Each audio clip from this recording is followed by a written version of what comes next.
just sitting here thinking about if I was going to make this short and sweet. It's about collecting relationships. It's not collecting things, titles, paper on the wall, cars, money, whatever the case is, right? It's about collecting relationships. But here's the thing.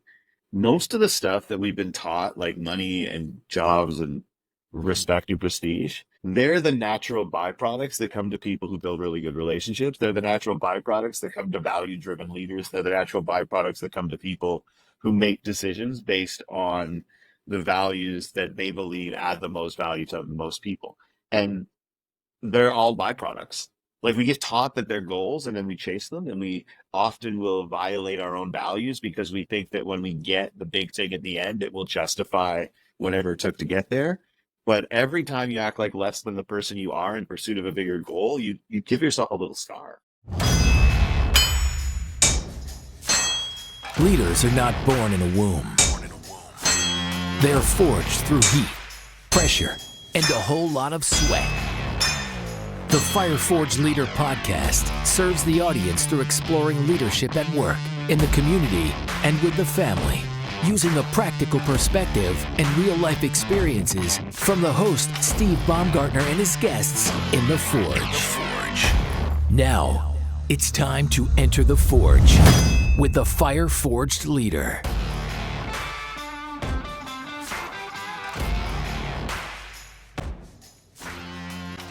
Welcome, everybody, back to the Fire Forged Leader podcast. Today, we have a special guest, Drew Dudley, on, going through just a couple of the bullet points. He's an international leadership speaker. He's also the creator of a huge TED Talk, which I'll get to in a minute here, but it's called Everyday Leadership, and really commonly known as the lollipop moment. And then also a Wall Street Journal best-selling author of this book, which I'm almost ashamed to say that I just read this for the first time because I've been following you for a while. Most of my best friends are in the same boat, man. I got to be honest with you. So I just had my best friend be like, dude, I've never read your book. I'm sorry. I love you, brother. But it's just like thick. So no, don't be worried about that at all. Oh, it was fantastic. I Thanks, actually man. listened to the audiobook while I read the book. And just hearing your voice behind it, it was phenomenal. So great work on this one. I'd suggest going out and getting the book or listen to the audiobook, either one, or both at the same time. That's how I like to do it. But I want to go back to this TED Talk for a minute, right? And Sure. that's where most people know you from. But I'm probably going to put just a touch of a different spin on this today. Okay. I was having a little rough patch in my leadership style here quite a few years ago. And I was in a position where the company needed to do something, right? Some of it was, I'll say that it was a mutiny, but there was definitely points that I should have controlled a lot better. And interestingly enough, I got assigned this TED Talk as part of my getting better plan, right? And it happened to be your TED Talk. So that was my first introduction to Drew Dudley, was through corporate HR. Oh my God. That's a first for me. I've heard a lot of different stories about where people got introduced to that talk, but that is definitely a first for me. And I'll tell you that I cannot get over how that little 6.5 minutes has managed to make its way into a million different places. And for me, every now and then, it's sort of a cool reminder that maybe I've left something behind that will last longer than me. That idea, that little talk. And it's weird. It gets used in courses. It gets used in corporate HR. It gets used in orientation weeks at universities. And I don't know any of these things because there's no way to track it. And so I'm still discovering these ways that this little talk that I gave found it, like, it's not just the impact it seems to have, but it's the way it found its way to people. It's that to me is always as interesting as how people were impacted by it. Is how did on earth did this end up in front of you? What was it, from a friend? Was it from corporate HR? Was it from somewhere else? So, like, how did I, my silly little talk with my goofy little hat, managed to make its way in front of this many people. And it's kind of amazing. And it's weird because you get to meet people who feel like they've known you for a while.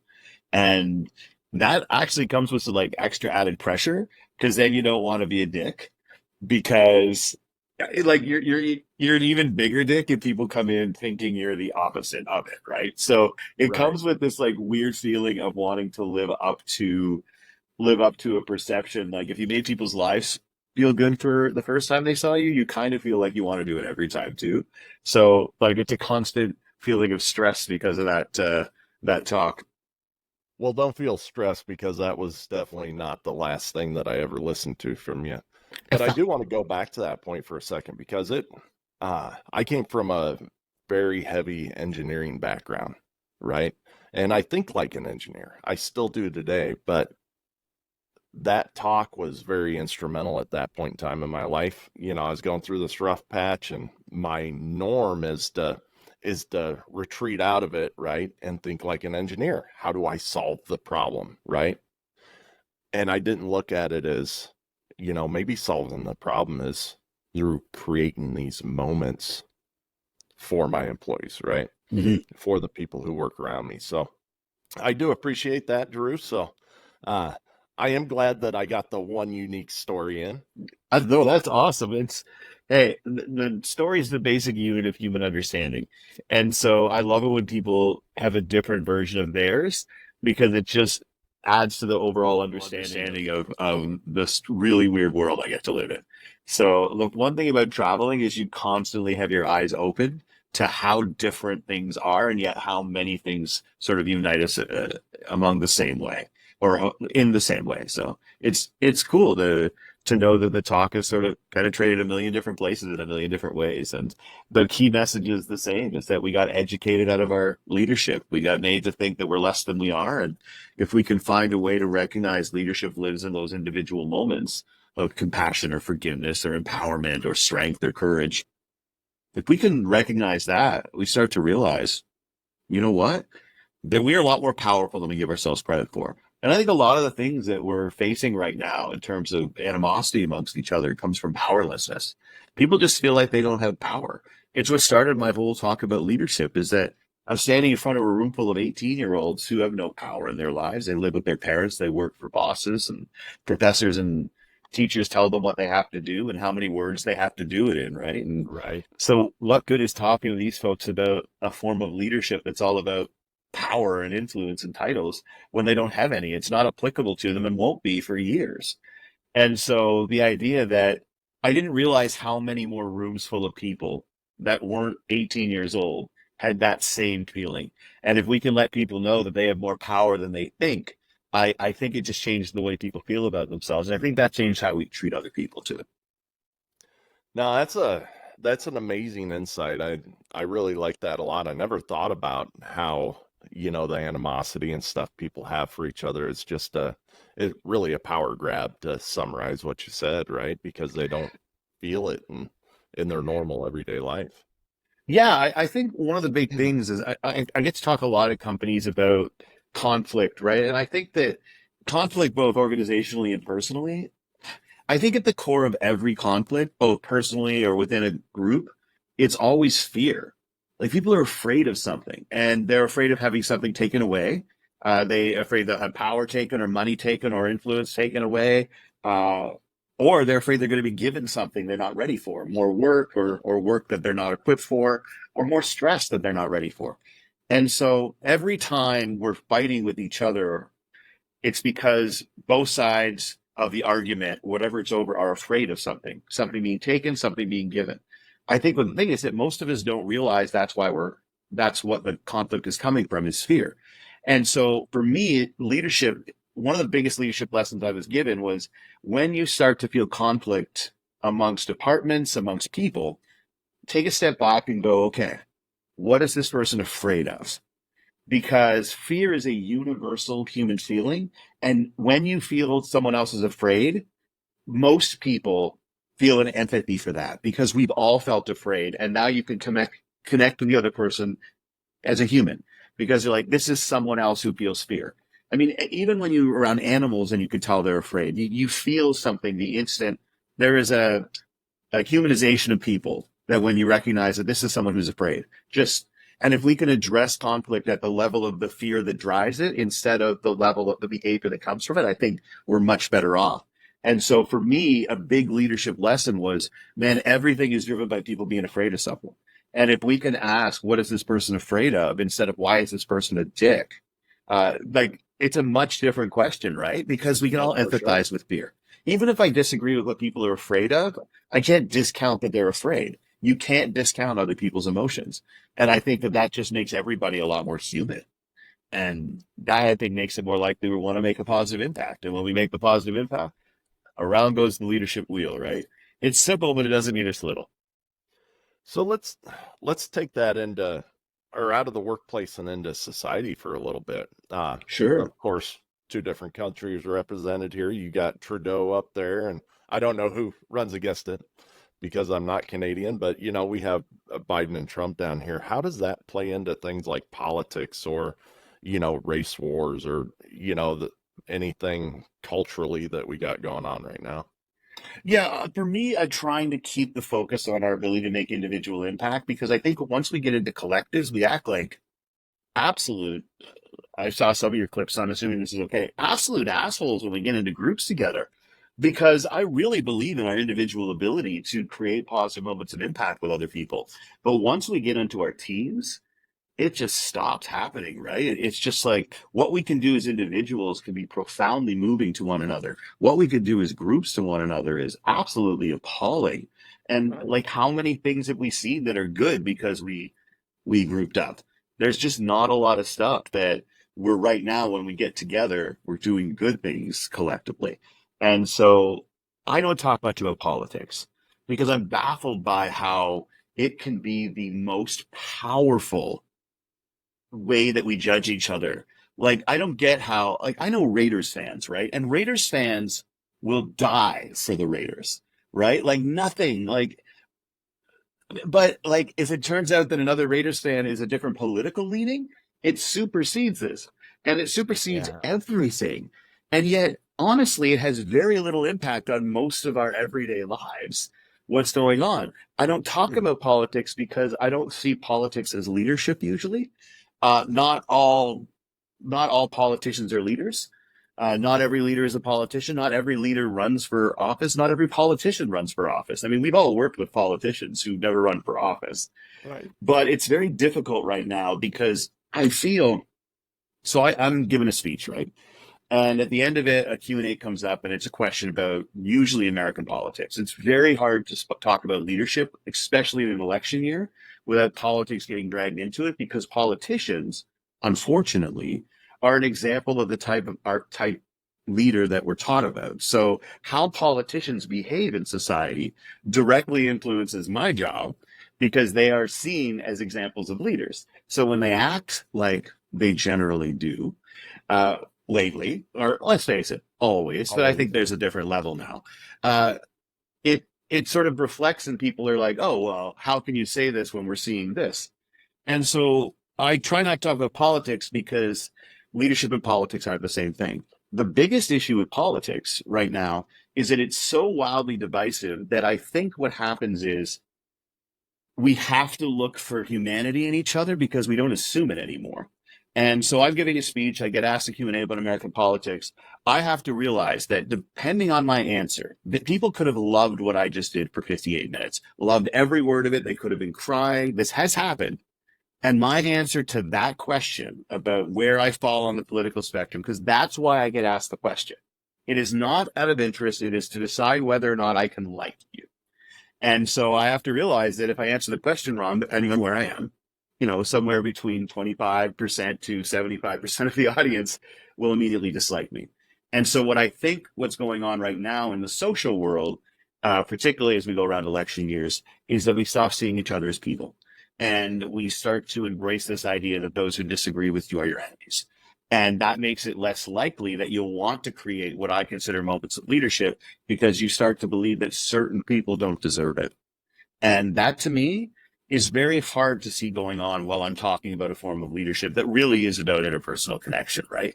And what we do is we, in many ways, cut ourselves off from half the population depending where you live and depending on how politically charged where you live is.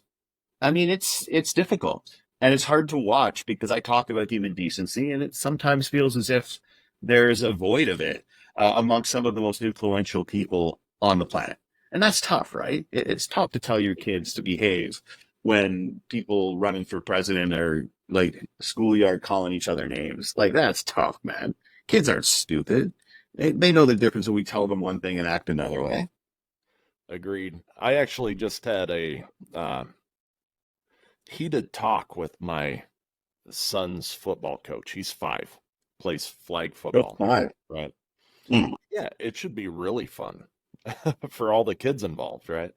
But there's, it's I live down around the Kansas City area, right? And we live in a small town just south, and the closest town it's a little bit rough, but we wanted to stay somewhat local, and it's a little thuggish. And Mm. there was about 6 coaches who came to blow at the last game, and it's like, guys, come on, this is absolutely ridiculous. The police showed up, all that. But anyways, going back to it, it's what does it matter, right? What matters is how we're leading these children, right? That's what matters at the end of the day. Yeah, and whether or not we equip our children to know the difference between what gets heard and what gets listened to. I don't worry so much about what gets said as much as what gets listened to. Right. And so that's the whole idea of freedom, right? Is that, yeah, people can say whatever they want, but our job is to help people figure out what is worth listening to or not. And obviously people are going to come from different perspectives on what that is.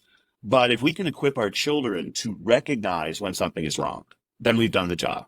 It's not necessarily our job to stop bad things from happening in this world. It's our job to help children that when they see it, they recognize it. I had a teacher do that. We were watching a speaker and they said something that the teacher was upset about. And the thing is, he said, my students came to me and were saying this, we wish they hadn't said that. And I'm like, well, then you've already done your job because your students are coming to you and they noticed. And so your students weren't wounded by what they heard. Your students recognized that what they heard was in violation of what they've come to believe is important. And that means you've done the right thing. We can't change everything about the world around us, good or bad, but we can help ourselves and other people look at it differently in a way that when crappy things happen, we can choose a different path on how we deal with it. And that we can, as best as possible, recognize that only hurt people hurt others. And so most of the pain that comes our way in life isn't about us. It's pain that's being passed on from someone else. And what happens is everyone's only got a certain reservoir within themselves of how much pain they can take. And when someone gives them some more, it spills over. And where do we go with it? We use it as a weapon and usually against people we love. And so, I just said, this is my real leadership work, but it's a vicious world out there and people are being really nasty to one another. And usually the ones who are being nasty to one another don't know one another. Because each side has a very powerful mouthpiece or two, and they showcase the very worst of everyone. And that's how we get to know one another. That's how the world gets to know itself. That's how kids get to see adults interacting with one another. And that's how leadership is portrayed about power. And if we can all find a way, I think it's really cool. You're talking about leadership on an individual level. You're talking about fire-forged leaders. And to me, inherent in that is the idea that you're talking to people who have been through it and who have watched other people go through it. And so most of the stuff that we talk about after we go through it are the stuff that left us a little bit stronger. And that to me is important, right? So I'm like, when I work with students, man, I'm not trying to create kids who don't make mistakes. I'm trying to create kids who are real good at dealing with mistakes, both their own and other people's. Because let's face it, we're all going to go through life where other people's mistakes have a pretty big impact on our lives. Amen. Amen. So let's flip that over and talk about some real positive people. I loved reading this book and hearing about it was Qatar, right? That you were Yeah. I was on a Middle Eastern tour, but specifically the stories you're probably referencing are Qatar. Yeah. So this driver that you had on his very first day, I absolutely love that story. I'll let you tell it so I don't butcher it, but if you can Sure. bring it through that, that is just that's really where the book came from, right? Was In many ways, the book came from both a mixture of my own experiences, some of the theory I was studying at the university, and what other people taught me. And the story you're referencing is the story of a tour guide I had, and his job was to drive me off of these 100-foot sand cliffs. And his name was Mustafa.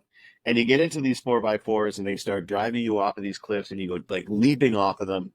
And it was such a blast. But I remember as we were driving towards one of the big jumps, he was just laughing his ass off. And I looked over and he's just, when someone looks joyous, they're just having the time of their lives and heads thrown back, wind is blowing in the hair. And I just like was mad, but you do this every day. Like, how do you stay so fired up to do it every day? And he tells me it's my first day. And again, his job is to drive me off of very large jumps. And I don't want the new dude. But what he told me was, look, on your first day of work, you're the most careful you ever are. You ask all your questions, you double check everything, you dress your best, you're the most careful. And as soon as the second day of work begins, all of that stops being quite so true. And so what he told me is that his first day, his actual first day was 17 years earlier, but that he treated every day that he came to work as if it was his first day because it brings an energy, a commitment, a forgiveness, a humility to the work. And that he actually had bought the company 5 years before. And that's what he asked everyone to do is every day to come to work like it's their first day of work. Now, you don't want to go to work at the same skill level that you had on your first day, but that humility, commitment, forgiveness, openness, just sort of blank slate with the people that you work with. You haven't decided who you hate yet, and who's a pain in the ass. So that approach, if we can bring it day after day, is amazing. And honestly, man, that guy, I wrote a bunch in the book about him, but that's just because the book wasn't allowed to be about him only. Uh, that that man, Mustafa, is such an excellent example of how we get leadership from all kinds of places you never expect. Like, I didn't think when I piled into a passenger seat of a 4x4 to get driven off of cliffs that I was going to get like treated to all of these insights about life and leadership. He's the guy who taught me that 5-year goals are pointless and that we should focus on 5-year momentum because momentum is key, he told me, to driving in the desert, the same way it is to life and business, is that you have to keep a certain amount of speed or you can't steer. But if you go too quickly, you'll spin out. If you go too slow, you'll get stuck in the sand. The only way forward is with a certain amount of speed, and that gives you maneuverability. And he said, too many people go slowly because they want to be careful. Too many people go fast because they're reckless. But you must realize that momentum is what's key, not your plans. Because in the desert, you cannot plan how to get from one place to another one day to the next because the sands actually shift. And you can't create a path or a road. It's different the next day.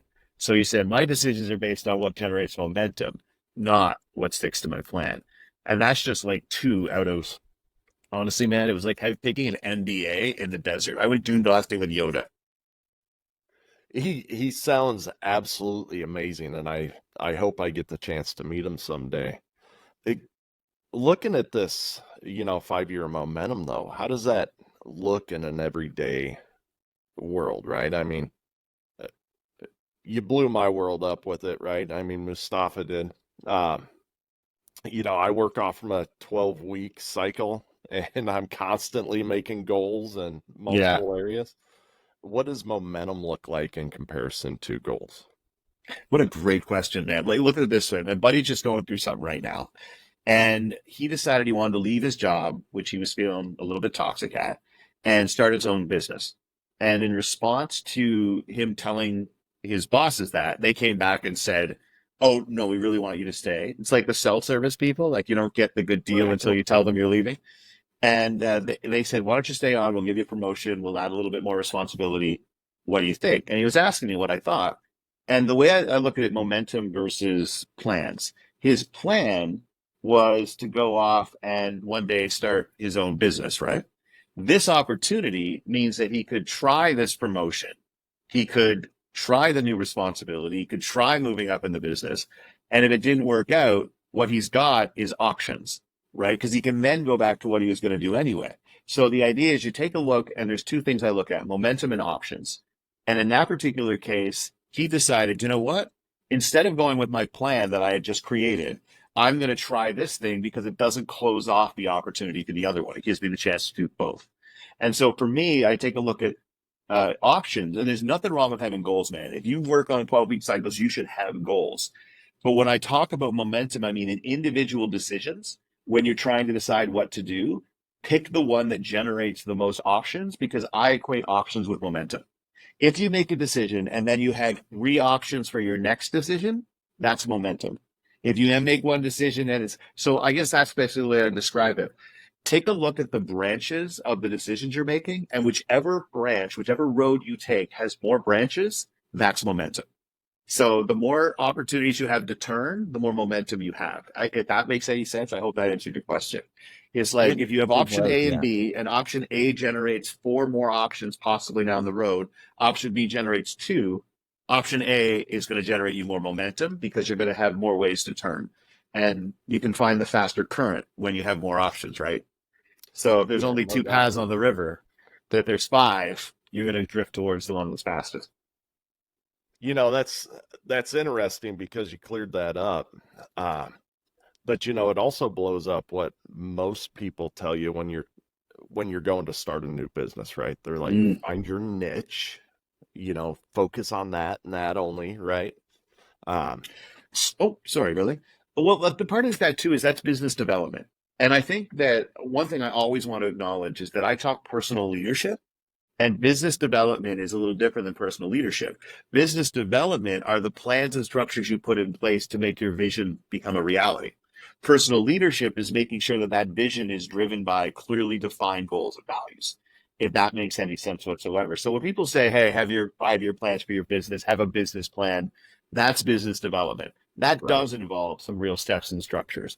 What I try to talk about is the stuff we often skip over, which is, all right, someone watches you run your business for 90 days.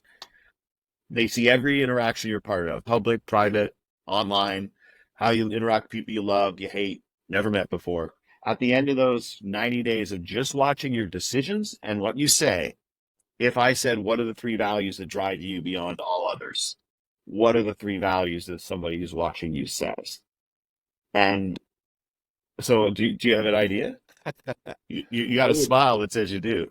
So I'm just sitting here thinking through it, right? And the difference in between what I would want people to say and what I would actually say. So I would tell you that if I was going to look at it through other people's lenses, that they would say that one of my values would be honesty. Another one would be, I don't know if this could be a value, but I would say transparency. Yeah, definitely a value. I think transparent and accountability go hand in hand too. It's hard to be transparent and not be accountable. Oh, for sure. Yeah. And integrity would be high up on the list. Yeah. So those would be the 3 I think other people would say about me. I'm not and sure what about what you? I'd say about myself. Yeah. And the reason, and you don't have to, I'm not going to put you on the spot, man, but most of my work is about just that. Like smart people who are accomplished just love having thought experiments like that, because when you do stuff, all right, when you get stuff done, when you are an executor, what happens is people figure that out early on and they ask you to execute, whether it's in business, whether it's in the military, whether it's in, school, sports. When they figure out you get stuff done, they start asking you to do it. And then you get rewarded for doing it. You get respect, you get actual rewards, you get promotions, you get more money. And the thing that I think tends to happen is we're so busy executing that we don't ask many of those questions, because we are getting rewarded, which means, okay, we do have momentum. And then nowhere along the way do we get to stop and be like, who am I trying to be while I'm doing all of this? And in what ways am I actually making a difference? I mean, I won all these awards when I was a kid, and I had this really great average coming out of high school. And I thought I was everything I was supposed to be. And I was president of the student union and editor of the school paper, because in high school, They will apparently let you control the government and the press at the same time. Who knew? But I met this guy when I went to university, and I was this really driven guy. And I met this man, this real leader, because when he walked in the room, people felt safer. Not because he was strong or powerful or tough or started fights, but because there was no reason for anyone to act powerful or tough or start a fight. Because this man created an environment where everyone felt safe and secure, and like they were the presence of somebody who made everyone better. And he was diagnosed with cancer and passed away like 5 weeks after the diagnosis. But what got me is before that happened, the university decided they would give him his degree, even though he would never finish his last semester. But they sent his best friends to deliver it. And they said, tell him we're proud that he's a member of our community and we wanted to make sure he got what he came for, this degree, right? Best friends fly to Toronto, walk into his hospital room, hold out this degree and say, the university wanted to make sure you got what you came for. And then he looks at his boys and he looks at the piece of paper and he goes, get what I came for. Guys, I didn't go there to get that. I went there to get all of you. I have everything I need from that school. Tell them I'll get it myself or I don't need it. And he never got to go get it. But when I went to his funeral and there were 2,000 people there, he was 23, man, 2,000 people. And I just realized that on paper, I was more impressive than him, but he mattered more. And he mattered because he lived his life. I lived my life for that piece of paper, looking good and accomplishing things. And he lived his life for the guys that brought it. And to me, that's a leader, because every day he tried to have an impact on the people around him. And I was living my life for people I hadn't met yet. Do you know how many of us live our lives for people we haven't met yet? Like in high school, I had to go to college, right? So it was about university admissions counselors. And then it was about grad school counselors. And then it was about who was going to do my first job and then my next job. And then who was going to marry me because I did all these things, right? Every time I dedicated hours of my life to doing all those things, I had never met the person it was for. I hadn't met him yet. And surrounding us every day were our family and our friends and people suffering. And I was living my whole life for people I hadn't met yet. And surrounding me were people I could have mattered to that day. You know what I mean? So Jason, the guy I was talking about, man, he lived his life to matter. And I think a lot of my work is driven by this idea that we can matter every day. Because if I asked you, well, I'll ask you straight up, why do you matter? What do you tell me? Why do I matter? That's huge. Yeah. That's huge. Sucks, doesn't it? It does, but there's so many avenues, right? Yeah. I matter as a father. I matter as a husband. You know, those are areas where I matter. There's a lot of different reasons, but I'll say that I probably only learned them all in the last 10 years, and we discussed age before, right? I mean, Yeah. I've been here Isn't that almost crazy? 5 decades. I asked a student once, man, why do you matter? And he told me, I don't yet. That's why I'm working so hard. And I started asking other students, other young people, then other adults, same thing, man. Why do you matter? I never really thought about it. How can you not think about it? Like the ability to create these individual moments of impact that I try to capture in that TED Talk you talked about. It's the most powerful thing that we do. And it's the only source of power that's available to everyone on the planet. Like what's interesting is this ability to create interpersonal moments. Almost every source of power on earth has like systemic barriers between that power and most of the people on earth. Most of us don't get power. And yet we can all create a moment where somebody walks away feeling nudged by us. The thing that I've really been talking about recently is someone told me if a ship leaves New York City steaming for London and you knock it 1 degree off course, 100 miles off the coast, it ends up 1,000 miles away from London. And so we can go through all of our days just bumping boats. And I kind of like that. We can just spend our days bumping boats. I don't know if that sounds like a euphemism for something inappropriate, but I like the idea of going out and bumping some boats today, don't you? I do like that. I've heard the first part of that, but I didn't, follow it up with bumping boats. Honestly, man, that is my job. My job is to take things that everyone has heard, wrap them in Velcro so that they're stickier, and then fire them at them so that it kind of sticks. But the idea that everyone can be a leader and that our real legacy lies in that's not something new. What I try to do is teach people how and how not to miss it. because it's so easy to not pay attention, right? Oh, for sure. So your friend's name was Jason, right? Did I pick Yeah. that up? Jason Abraham.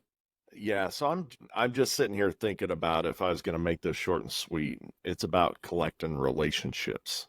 It's not collecting things, titles, paper on the wall, cars, money, whatever the case is, right? It's about collecting relationships. But here's the thing.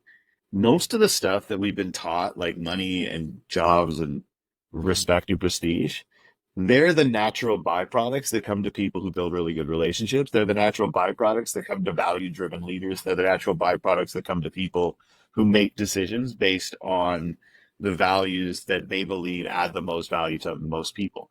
And they're all byproducts. Like we get taught that they're goals and then we chase them, and we often will violate our own values because we think that when we get the big thing at the end, it will justify whatever it took to get there.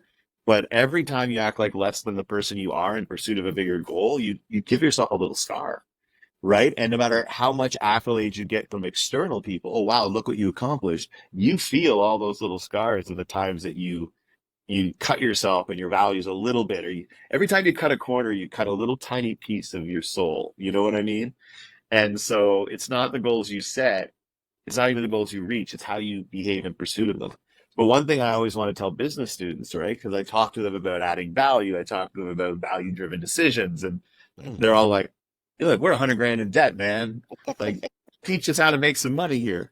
And it doesn't mean that you give up. Looking at this type of leadership doesn't mean that you give up on personal financial wealth, business success. It doesn't mean you don't think about profit. Like, look, man, I think about profit. But it does mean that you recognize profit is only one kind of value. And whoever adds the most value to each other reaps the biggest profits, not just financially, but I think socially, emotionally, and spiritually as well. So I'm trying really hard to go through life like that. It's not easy, man. Like, as you were saying, I don't think we really figure out what's inside us until something breaks us wide open. And then we have to pick it up and put it back in. And we're like, oh, who knew that was a part of who I am, right? And so, looking at some of your former guests and some of the big, like, it's just incredible. I just wish that there were some lessons that people didn't have to learn through some of these terrible experiences. And what it does is it reminds me, as tough as my lessons were, I am still an unbelievably privileged dude. I really, really am. And so even with the things like I've been through alcoholism and I'm bipolar and I just discovered I have ADHD, at this point, I'm like, this is overkill. Like I battle with my weight constantly. And yet every time I start to let those sort of weigh me down, I look around and I'm just reminded that look at what you got and look at where you are. I'm in a hotel room. Do you know what percentage of people on this planet never, ever sleep in a hotel room? Kind of blows my mind. Yeah, it's excuse me, sorry about that. You can't apologize to a Canadian. We're going to start an you endless. guys are the experts, aren't you? Oh, yeah, man. I tell you, I'm going to say I'm sorry. I didn't mean to do that for you, eh? Now, the problem is I had trouble turning that off once they started. Oh, I bet. I can hardly tell you're Canadian most times, though, until you say about. Yeah, I've been told. And I used to think we didn't have an accent until waitresses and waiters would call me out, just being like, are you Canadian? And I started to realize there must be something. They're not just doing that out of nowhere. So it's apparently a mood. Yeah, that's what does it. Yeah, it's only those OUTs, right? I mean, it'll. Hey, I'm down near you, man. I spent half my time down in DC. It's because I started dating a woman from Washington, D.C., who I'd known years ago here in Canada. And so I actually split my time now between Toronto, Canada, and Washington, D.C. And so I started heading up to Canada right around the time it turns 110 degrees in DC, and I return right around the time that it turns minus 20 in Canada. So I try to live the best of both worlds, and that's how, see what I mean? All about options. I like that. So just so we're not talking about Canada and, you being one of my only 3 friends in Canada. Dip back into this book a little bit here. You talk about operationalizing your leadership values throughout the book. And I was just intrigued by that terminology, right? I mean, I'm a plant manager in my in my day career, right? And it's all about a manufacturing operation and how we can operationalize things. But what does that mean to you in this book? What operationalizing leadership values means is I worked at a university, and if you don't make something sound intellectual and important, then you're not trying hard enough. Operationalizing leadership values, I swear to God, is the term that we created so that people at the university would take us seriously. And we had to explain what we were doing. And so the idea is that we wanted to actually live up to the stuff we claim to stand for. It's so much easier to stand up for something it is to live up to it. And so we created this experiment, which involved us identifying our values and then coming up with a process to actually live them every day. So, when I asked you, why do you matter? The idea would be that every night before we went to bed, we could list off these individual things we had done that were consistent with our values. So, excuse me, when we say integrity, we could actually say, and this is what integrity means, and here's what I demonstrated it today. And based on some psychological research, which I won't dive too far into, it basically says that questions cause people to change their behavior. So if I give you a question, your brain will actually change your behavior in order to find an answer. And so what we did is for every value, an operationalizing value means defining it and then creating a question that will make it more likely you actually live it. And so for the first one we ever did was impact. We picked impact as our first value.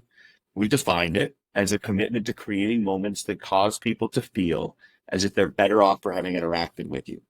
So now we have a clear definition of what it means. And then we asked, okay, what kind of question could we ask that you can't actually answer it without doing something? And in the process of doing that something, you live the value. And the research says that if I put a question into your brain, you're more likely to answer that question than do something on your to-do list, because your brain is so uncomfortable with an unanswered question that it will subconsciously work on it for hours trying to find out an answer.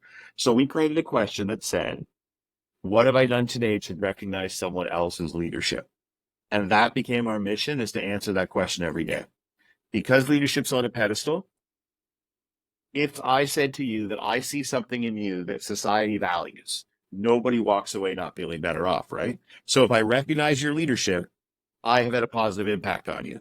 So if we answer the question, we've lived the value. So now the mission becomes answer these questions every day.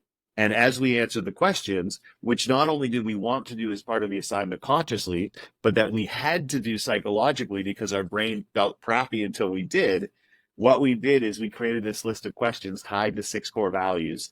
And every day I actually operationalize or take from concept to execution through a process my values each day. So every day I try to live 3 out of 6 of impact, growth, empowerment, courage, class, and self-respect.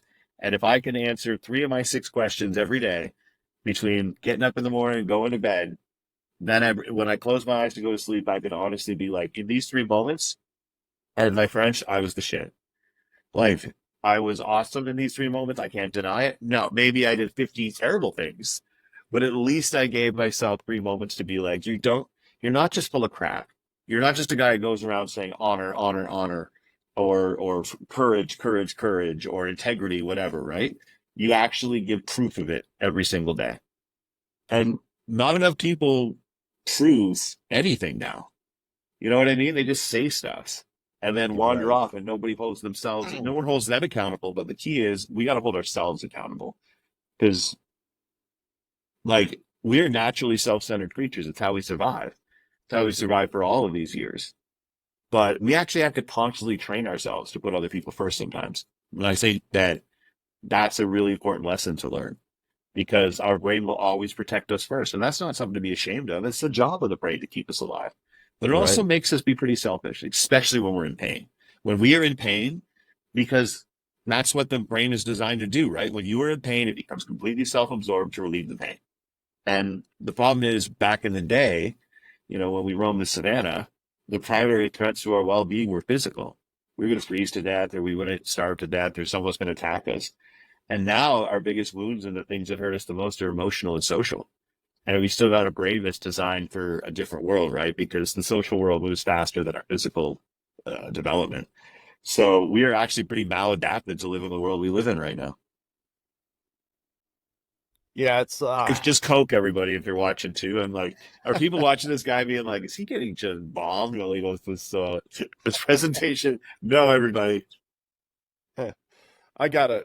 So I drink some. What do they call that? Liquid Death every now and again, and I pick it up, and I'm like, crap! On camera, that looks like a Coors can. I'm with Liquid you. Death? What is that? Well, Is it like an energy drink? no, it's a flavored water, right? They have things like mango chainsaw and um, Yeah, because when I think cherry liquid death, I Lime. think mango. That's the first thing I go with, right?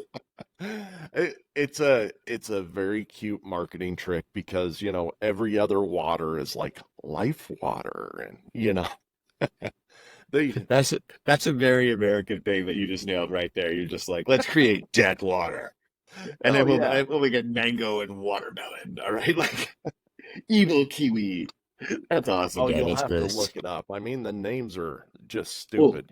when I get down to Bury it DC, I'll check alive. it out. Yeah, I swear. When I get down to DC, I'm going to stop up on it. My girlfriend just discovered she loves Monster energy drinks at the age of 46. Oh, And I will tell you, do not introduce those things to a 46-year-old system.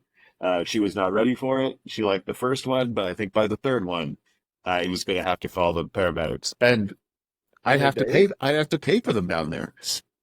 Ooh. Oh yeah, that's right. You have to do that up there. No, so every now and then I toss myself in front of a car just to get a couple days off work. It's free. But you can get them in the United States. Yes, it's very true. You guys have the best junk food. You really do. But hey, honestly, man, I love it down here. I live half my time down in the States. I travel, all over the place, 50 different countries in one. The best food, the greatest views. Everyone wants to travel the world, man. Travel North America. We Agreed. have a very special place here. I apologize to anyone listening. It's a weird thing to apologize for, but I'm in a really good mood while filming. So if I seem like super upbeat or like not cynical or naive, or I'm too naive, I'm just gonna embrace it today. I'm like feeling the world is a good place, Steve. So That's awesome. I'm glad that you had that experience here. So, you were talking about impact before. yeah, Who is someone who made the biggest impact in your life, Drew?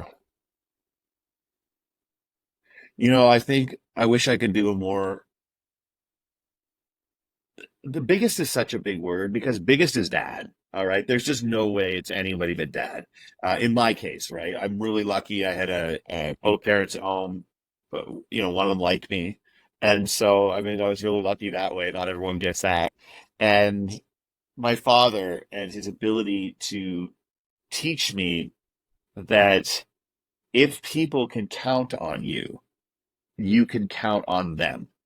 And I think that my dad was always someone who agreed to do that extra thing. And so we were out late at night volunteering for something, or I'd be out on the lake putting out the buoys, like for the entire lake. My dad would have volunteered for that.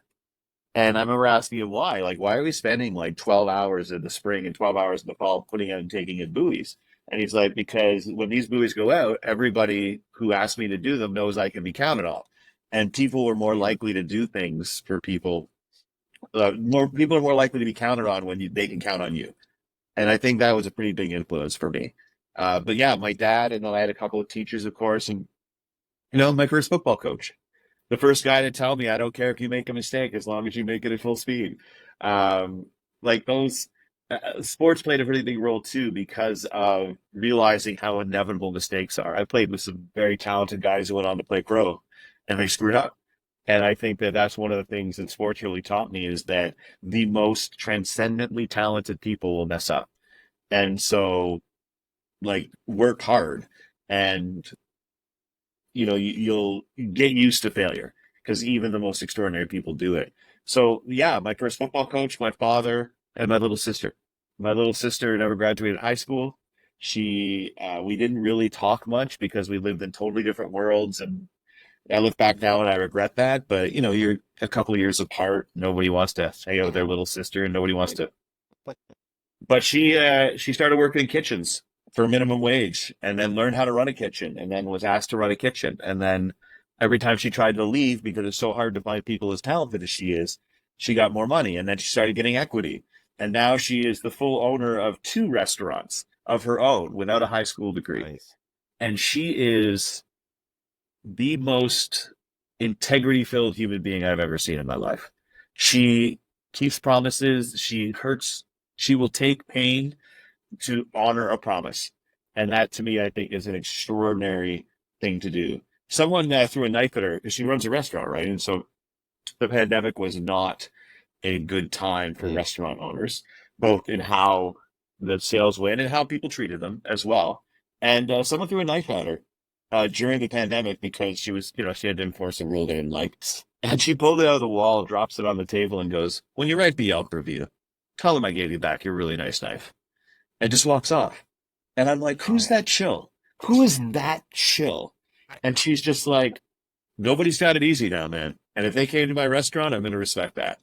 And I'm like, you're a better human than I. So those people have changed me. And I honestly think, man, all of your leadership heroes should be people you met personally.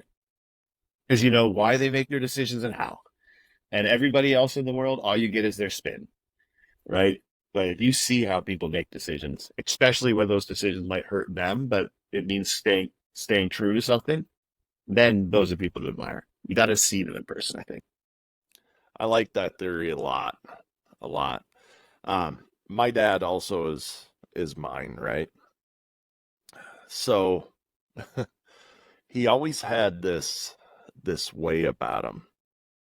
And he's still alive. I just talked about him like he was passed. But growing up, I got to witness him in so many different arenas, just with different types of people. And his method was always meet people where they're at, right?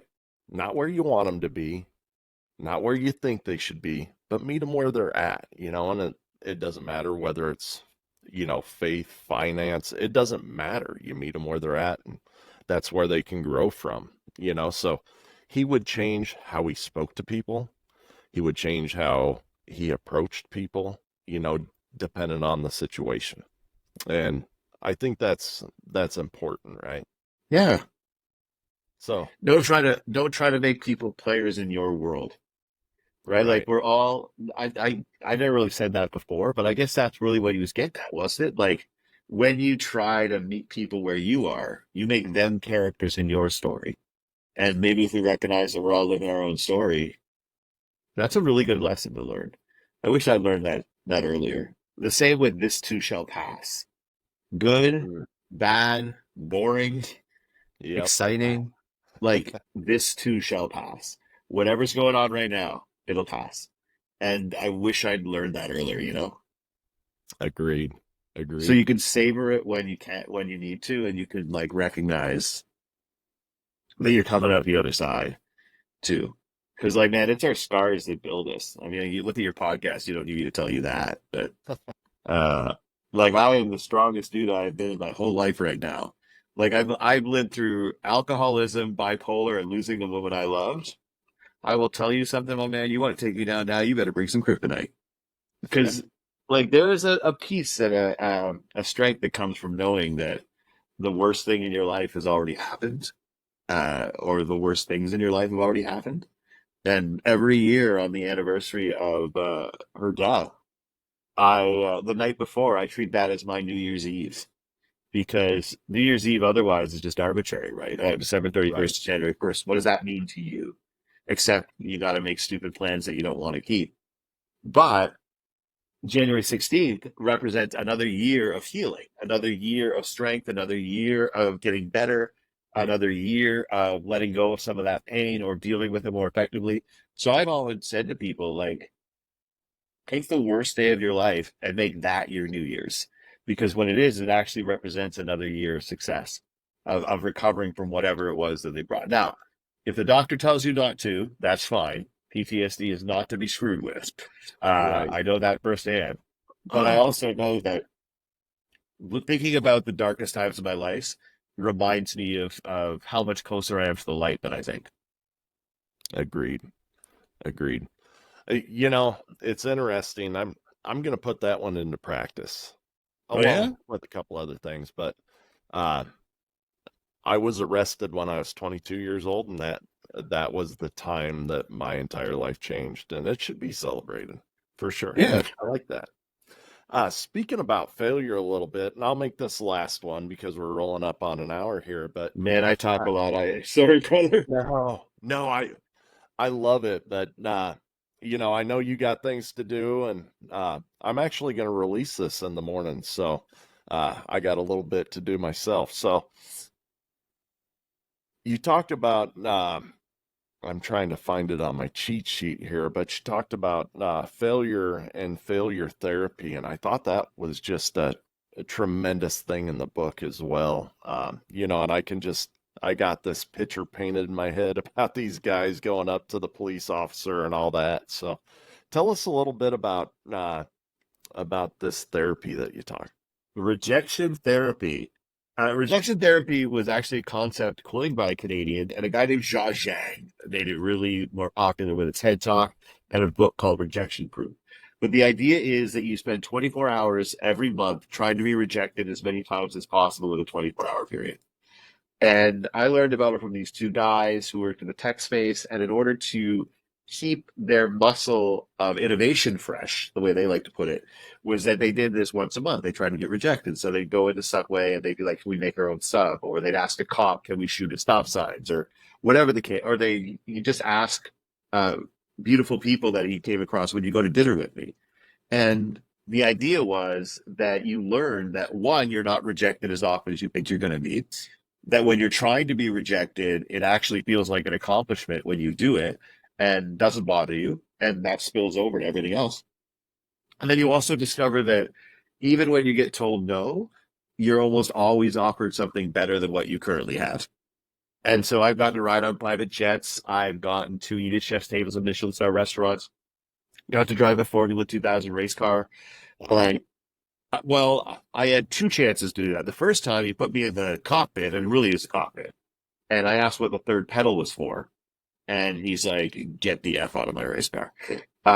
So once I went away for a couple months and learned how to use the third pedal, as I like to call it, he really hates it when I call it that. He let me drive this Formula 2000 race car. And so I met I went and met my late girlfriend, using the rejection therapy. When you're in a burger joint that offers free refills, go up and ask for a burger refill. Like these are all just random things that, and they said, like no cop ever let them shoot at anything, of course, but a couple of them let them drive their squad car around.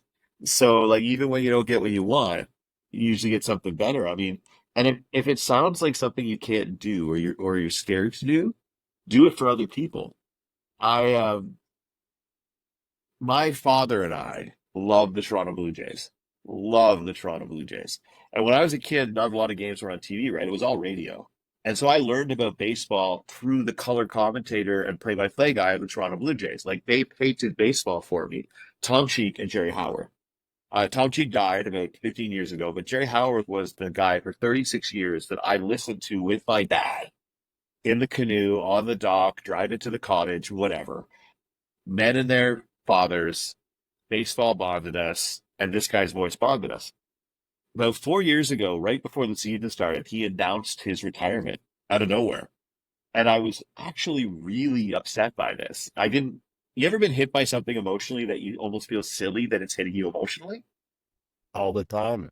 Yeah, and so I'm like, oh my God, except for my mom and my dad, this man has spoken more words to me than any other human on the planet. 162 days a year, 3 hours a night. That's a lot of words. So anyway, I write this article that says what I learned about leadership from Jerry Howard. And somehow it gets to him. And he phones me up and he says, of all the stuff that has been written about me in the last few days, this is my favorite. So thank you. And I was just blown away because when the guy who calls baseball games calls you and says, hi, is Drew there? It's freaky, right? Because you don't expect to hear. And so a couple weeks later, I get another note that says, hey, my autobiography comes out in just a few weeks.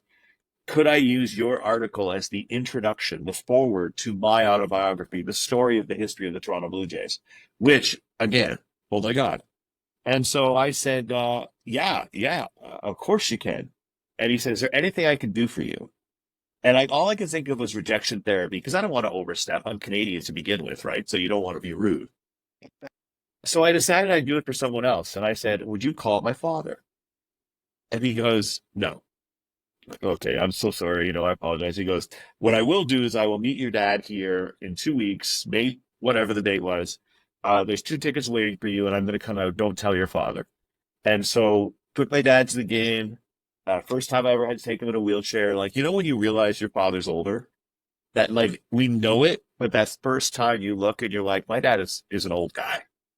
We had to take a wheelchair. I brought him in, and out came Jerry, and they talked Blue Jays for an hour. Not just a 5-minute hello, an hour they talked Blue Jays.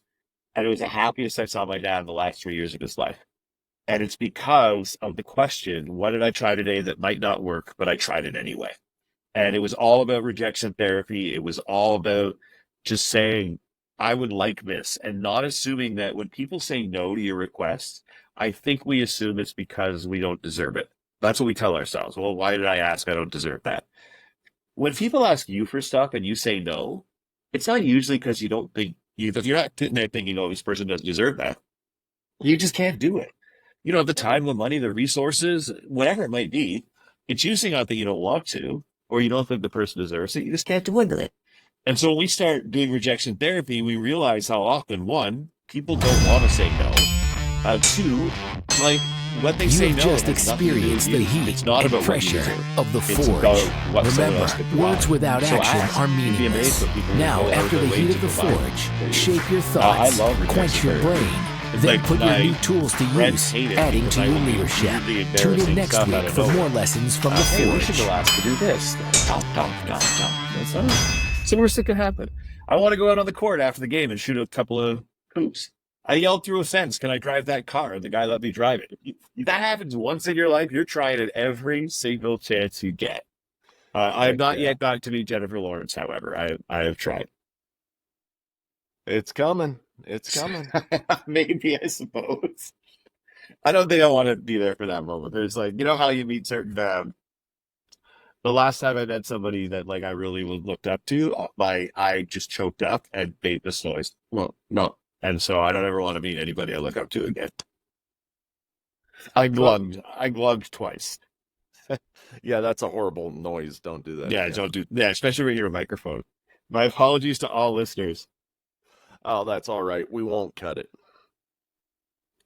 Well, I will mention that I've gotten asked a lot of times how I've gotten some of the guests on this podcast, especially when I was first starting out, and it's really just the same thing, right? It's reaching out, and if they say no, they say no.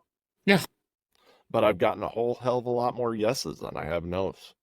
what's interesting too is I always say yes, and then I check out the podcast, and I realize I should probably do more checking out ahead of time because I said yes to some, you go on afterwards, you're like, oh, you heard this flat podcast? Okay, very cool. But man, it was fun going back and looking at some of the stuff that you focus on, and yeah, it was a lot of fun too. I just love that people are trying to share ideas. And the ideas that we can share about leadership, for me, are about expanding the definition. And if we expand the definition, if we start to recognize our power to create these moments, I think we're going to do it more often. And the biggest challenge that we talked kind of very briefly earlier on is just to resist the urge that it really benefits small groups of people when large groups of people battle with one another.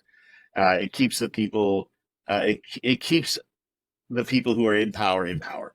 And leadership isn't power. Leadership is impact. And the one thing I don't like about people with power right now is that they are using it too often to keep us from using ours in the most productive way. And I think we can all start to change that.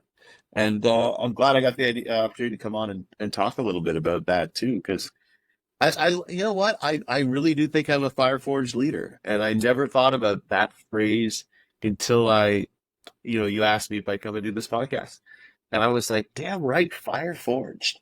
Like, that is a good title, man. So, and everyone out there has been. Just give yourself credit for it. If you're listening, give yourself credit.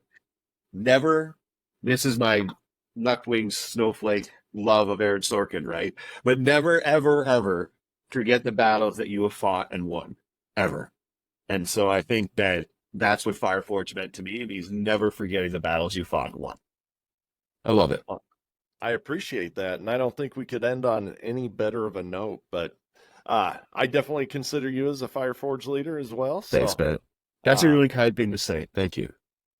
I definitely appreciate you coming on here. I know you're a busy man, and I love the energy that you bring, no matter whether it's on the screen, YouTube, or here in real life. It's been a pleasure meeting you, Drew, and I hope we do this again here in the future. And I look forward to, being able to listen to this again when I'm doing my very, very minor editing, because that's the worst part of the job. Hey, man, anytime I do a podcast, everyone's editing their butts off. But my friend, I have your neighbor down south a little bit part-time, so perhaps we can go grab a coffee at some point. But thank you to you and thank you to your listeners for, the one thing you can't get back is your attention. And so it's always a gift to get it. So keep spreading the word, and thanks for thinking enough of my ideas to bring them on. All right. Appreciate you, sir.